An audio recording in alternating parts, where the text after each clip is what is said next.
بسم اللہ الرحمن الرحیم۔ السلام علیکم۔ آج ہم آپ کے لیے ایک شارٹ افسانہ ریکارڈ کر رہے ہیں جس کا نام ہے مشو۔ اس افسانے کو آپ کے لیے عبدالحسیب نے تحریر کیا ہے اور الفاظ حسیب یوٹیوب چینل کی جانب سے آپ کی خدمت میں پیش کیا جا رہا ہے۔ مزید اس طرح کے افسانے، ناول اور اردو کہانیاں سننے کے لیے ہمارے چینل الفاظ حسیب کو سبسکرائب کیجیے اور بیل آئیکن کا بٹن بھی پریس کر دیجیے تاکہ آنے والی ہر ویڈیو کی نوٹیفیکیشن آپ کو مل سکے۔ افسانہ سننے کے بعد اپنی قیمتی رائے سے آغاز ضرور کیجیے گا۔ بہت بہت شکریہ۔ تو آئیے سنتے ہیں افسانہ مشو، مصنف عبدالحسیب۔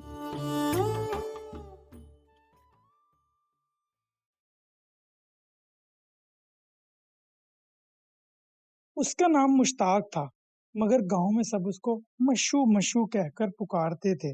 مشو، مشتاق سے مشو، مشو سے مشتاق، کوئی نہیں تو راستوں کا مسافر تھا، ان پڑھ جاہل تھا، مگر مشو کہنے والے جب اس کو مشو کہتے تو بڑے سینہ تان کے کہتا کہ میں ہوں مشو۔ مشو عرف مشتاق کے دو ہی بڑے لڑکے تھے، بڑے کا نام علی تھا، چھوٹے کا نام ناصر تھا۔ بیوی اس کی دوسرے بچے کے ہوتے ہی چل بسی تھی۔ بڑے چاؤ سے اس نے اپنے دونوں بیٹوں کو پالا، سارا دن خود کھیتی باڑی کرتا اور شام کو اپنی پرچون کی اس دکان پر جا بیٹھتا جہاں گاؤں کے تمام لوگ ہی تو آیا کرتے تھے۔ آٹا، چاول، گھی، صابن، چینی، پتی، سب کچھ ہی تو اس کی دکان پر موجود ہوتا تھا۔ گاؤں کے تمام لوگ اسی کی دکان پر آیا کرتے تھے اور اس نے باہر ایک بڑا سا کاغذ کاٹ کر اس کے اوپر بڑے بڑے الفاظ میں لکھ رکھا تھا، اس دکان پہ ادار بند ہے۔ اس دکان پر ادار بند ہے کے باوجود سارے اس سے ادار پر ہی چیزیں لیا کرتے تھے اور وہ بھی چپ چاپ دے دیا کرتا تھا۔ ساری زندگی اس نے بہت محنت کی تھی اپنے دونوں بیٹوں کو پالنے میں، مگر جیسے جیسے اس کے بیٹے بڑے ہوتے گئے دونوں اس کو چھوڑ کر جاتے گئے۔ سب سے پہلے علی، جس کو شہر جا کر پڑھنے کا شوق تھا، اس نے محنت کر کر آ کے اس کو باہر بھیجا، یعنی شہر جا کر جب وہ پڑھ لکھ گیا تو اس نے ایک بار صابر، جس کے گھر اکلوتا گاؤں میں وہی گھر تھا جس کے پاس فون تھا، اس کے فون پر فون کر کے کہا، ابو میں ادھر ہی رہنا چاہتا ہوں، مجھے ادھر بہت اچھی جاب مل گئی ہے تو میں اب گاؤں میں نہیں آ سکتا اور میں آپ کو مہینے کے مہینے پیسے بھیج دیا کروں گا نا۔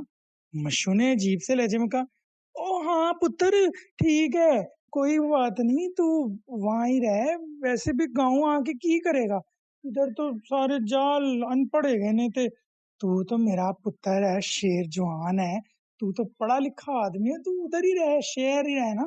مگر مشو کی بات پوری نہ ہوئی تھی کہ فون پہلے ہی کٹ چکا تھا۔ ہیلو، مجھے لگتا ہے کہ سگنلوں کا بڑا پرابلم ہے گاؤں میں بھی سگنلوں کا بڑا پرابلم ہے نا۔ وہ پرابلم کو پرابلم کہہ رہا تھا، مگر اس کو معلوم نہیں تھا کہ پرابلم ہو یا پرابلم ہی ہوتی ہے۔ وہ سارا دن کھیتوں میں کام کر کر شام کو جیسے ہی گھر آتا تو اپنے چھوٹے بیٹے علی کو سنبھالتا۔ وہ بھی چھوٹا تھا، یعنی 6 یا 7 سال کا ہوگا، مگر وہ اس سے بہت محبت کیا کرتا تھا۔ مشو کو ایسا لگتا کہ اس کی زندگی کا واحد سہارا علی ہی ہے، مگر یہ بھی اس کی بھول تھی۔ زندگی کے 10 سال یوں ہی گزر گئے۔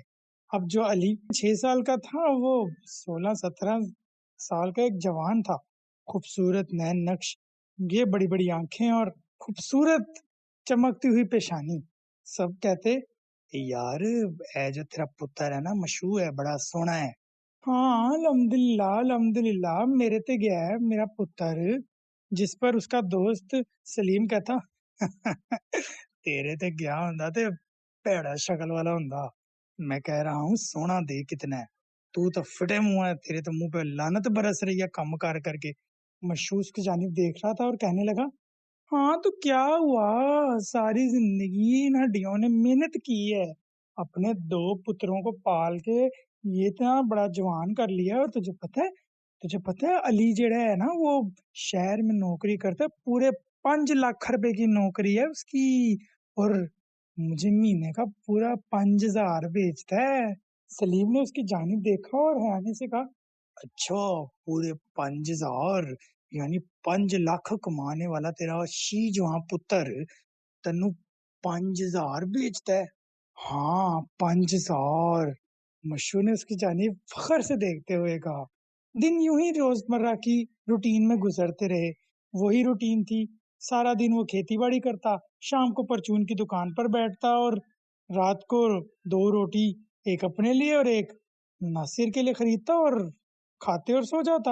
ایک دن مشو نے ناصر سے کہا، پتر میں کہنا چاہ رہا تھا کہ ہن میں بڈھا ہو گیا ہوں تے ہن میرے کولوں کم نہیں ہوتا تے انج کر کے تو دکان پہ بیٹھ جائے کر، میں سارا دن کھیتی کر لواں گا، لیکن اب اتنی ہمت نہیں ہوتی میری کہ میں رات کو جو ہے نا شام کو میں کھیتی باڑی کر کے آؤں تو پھر میں دکان تے بیٹھا۔ وہ بڑی کھپائی ہوندی ہے پتر، ادھار دا حساب رکھنا، چینی کنی آ گئی تے پتی کنی نہیں رہ گئی دکان چ، اے سب کچھ میرے کو نہیں ہوتا، تو انج کرنا دکان سنبھال لیا کر اپنے باپ کی۔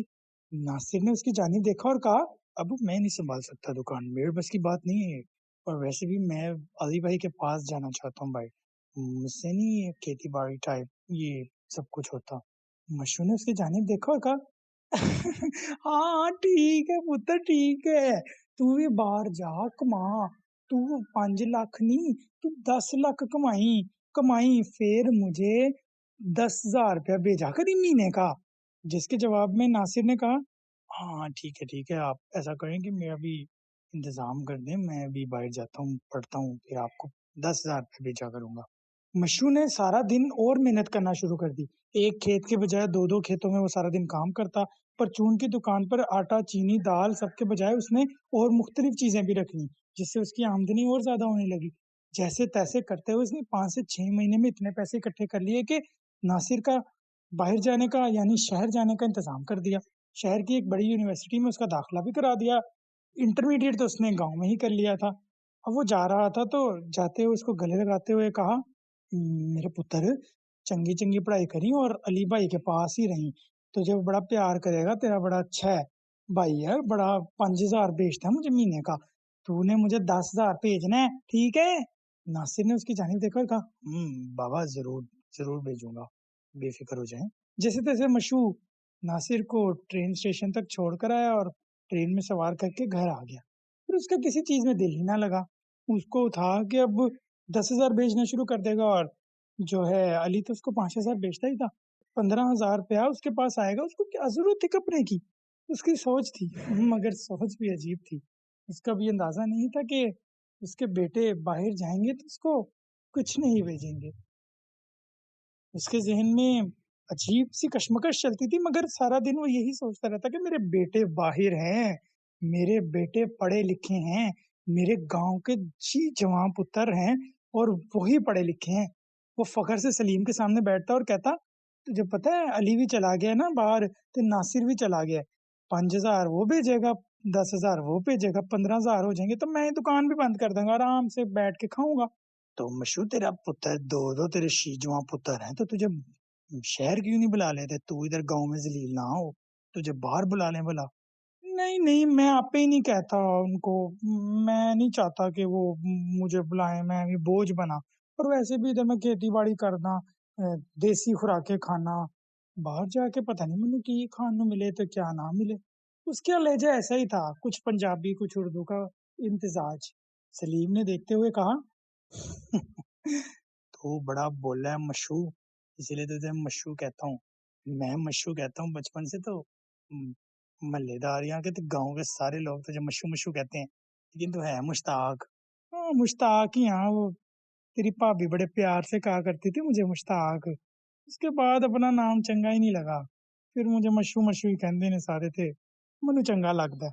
سلیم اس کا بہت اچھا دوست تھا، یوں کہ جگری یار تھا اس کا، بچپن سے تختیوں پر لکھنے سے کھیتوں میں کام کرنے تک وہ ساتھ ہی تو رہا تھا اس کے، مگر وہی اس کے ساتھ تھا، اس کے جوان 2 پتر اس کے ساتھ نہیں تھے، جن کے لیے اس نے جان مار دی تھی، لیکن اس کی زندگی میں ایک ایسا وقت آیا جس نے اس کی زندگی بدل دی۔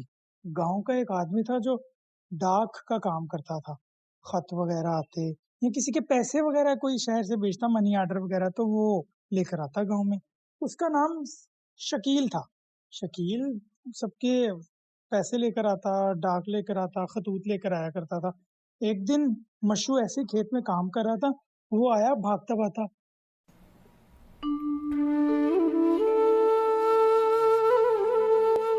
اوے بات سن، تیرے اوپر جو قیامت گزر گئی ہے نا، تنو پتا نہیں ہے کہ تیرے ساتھ ہوا کیا ہے. مشو جو کھیت میں کام کر رہا تھا اچانک سے اٹھ کھڑا ہوا، اپنے ہاتھوں سے مٹی جھاڑی اور اپنے ماتھے پر آنے والا آیا ہوا پسینہ صاف کیا اور کہا کیا ہوا ہے، بتاتے صحیح. شہر میں دھماکہ ہوا ہے، تیرے دونوں بچے اس میں مر گئے. الفاظ تھے کہ تیز چھری جو مشتاق کی گردن پر چلی، یا اس کو ایسا لگا کہ جس برچی سے وہ مٹی کھودا کرتا تھا وہ اچانک سے اس نے اپنی گردن پر پھیر لی ہے، یا جسم کے ہر حصے پر، اور اس کے جسم کو برچی سے کاٹا جا رہا ہے، مختلف حصوں کو چھوٹے چھوٹے ٹکڑوں میں. سلیم جو دور ہی کھڑا ہوا تھا وہ بھاگتا بھاگتا آیا اور مشتاق کو دیکھا اور کہا مشتاق کیا ہوا ہے تجھے. اس نے اچانک سے سلیم کی جانب دیکھا اور کہا علی اور ناصر 5 اور 10,000 کے بجائے نا 50 تے 60,000 روپیہ بھیجا کریں گے مجھے. ختم شد.